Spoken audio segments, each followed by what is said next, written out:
Bastante se ha comentado durante estas últimas semanas el triunfo de Donald Trump para la presidencia de los Estados Unidos de América como 45º presidente de esa nación. Se ha hablado de las causas, de las motivaciones de la campaña, fundamentalmente caracterizándola como una campaña de odio, de mentiras, de engaño y sustentando al candidato en el sentido de la xenofobia, la misoginia, la discriminación, el racismo, la ignorancia, incluso la estupidez. Pero ganó. Así como ganó el plebiscito, el no en Colombia, no a los acuerdos de paz entre el gobierno Santos y la guerrilla de la FARC-EP para construir una paz estable y duradera, por una ínfima mayoría, una ínfima diferencia, algo así como 50.000, 55.000 votos y con un 63% de abstención, pero ganó. Y como ganó el Brexit en el Reino Unido, para retirar a ese país de la Unión Europea. Y como puede ganar próximamente Marine Le Pen en Francia o incluso facciones de extrema derecha de tipo nazista o fascista en Alemania o en Italia próximamente. Uno se pregunta por qué, qué está pasando en el mundo. Yo me aventuro a plantear los siguientes aspectos. Los problemas globales.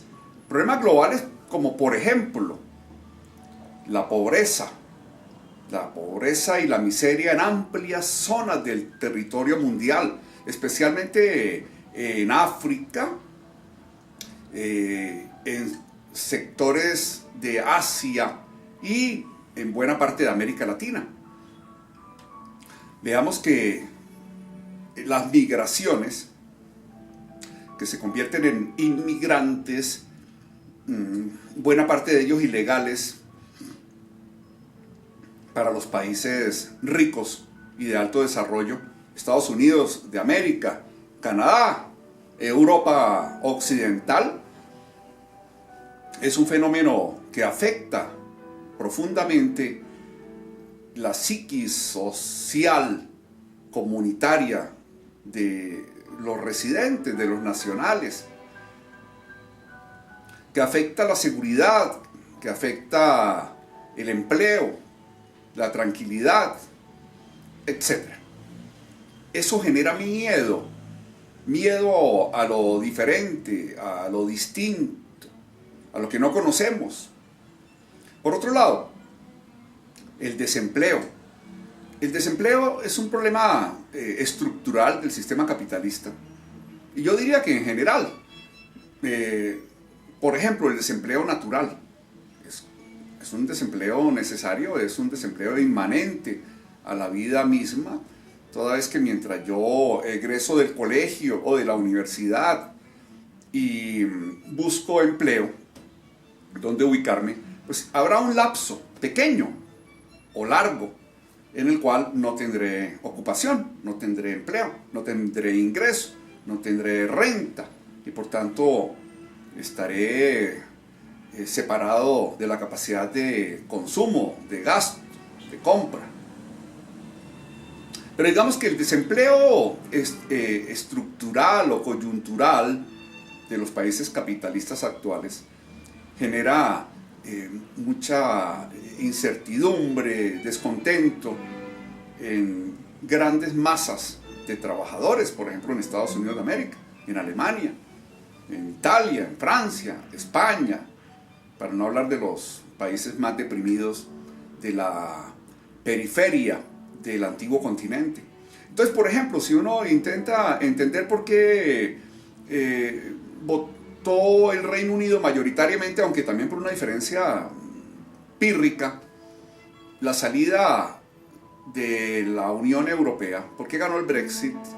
Básicamente encontramos los mismos elementos: miedo a los inmigrantes tratar de aislarse, de protegerse, de separarse de los demás.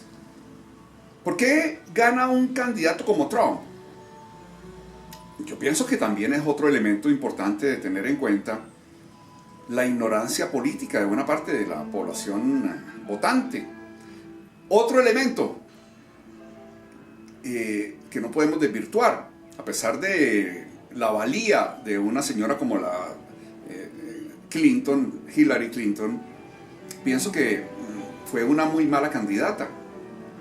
Una candidata identificada por el electorado como perteneciente a la clase política, corresponsable de los fracasos de esas aventuras militaristas de los Estados Unidos de América en el Oriente Medio, en Libia, en Irak, en Sudán, en Afganistán, en Siria, etc.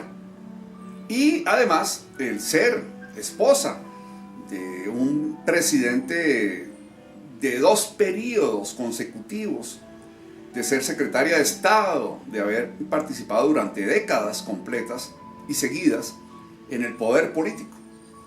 Eso no cae bien en un país de 320 millones de habitantes. Algunos dirían, pero ciertamente era mejor que Trump, en efecto, pero tampoco era una alternativa válida. Por tanto, pienso que los aspectos económicos fundamentalmente que generan incertidumbre, riesgo, miedo para la mayoría de la gente, pesaron mucho en la hora de la votación. Incluso de la población afrodescendiente, de los latinoamericanos y de los asiáticos residentes en Estados Unidos de América que tenían capacidad de voto. Lamentablemente pienso que en la política no siempre la razón, la racionalidad se impone, sino fundamentalmente lo contrario, la irracionalidad, los miedos, las emociones.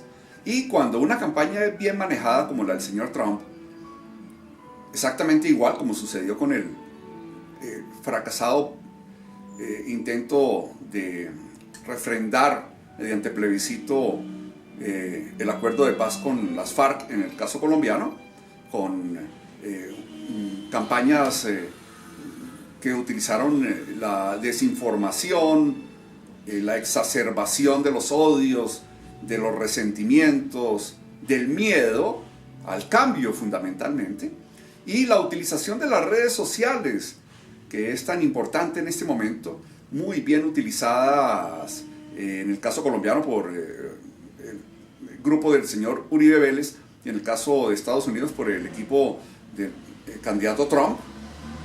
Pues se encuentran algunas respuestas, algunas explicaciones a ese triunfo que tiene en ascuas en este momento al mundo entero. Yo diría que fundamentalmente a los mexicanos, a los cubanos, a los iraníes, a los chinos, a los japoneses, al Oriente Medio y a Rusia, pienso. No comparto la opinión de que Putin sea el íntimo amigo de Trump. No, yo pienso que hay un manejo bastante inteligente, perverso sí, mentiroso, malintencionado, tendencioso por parte de la campaña de Trump para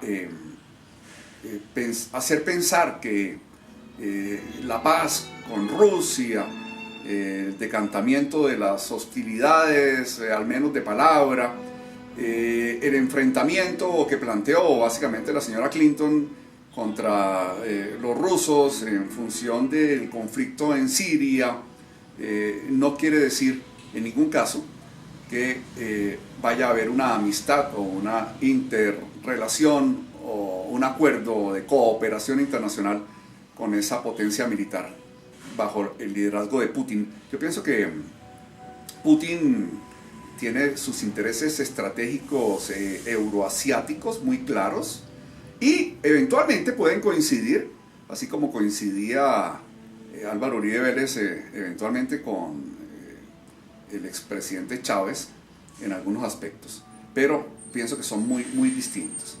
Los intereses estratégicos de Estados Unidos de América prevalecen por encima de los de Rusia y de cualquier otra potencia secundaria, digo, en términos militares y o también económicos.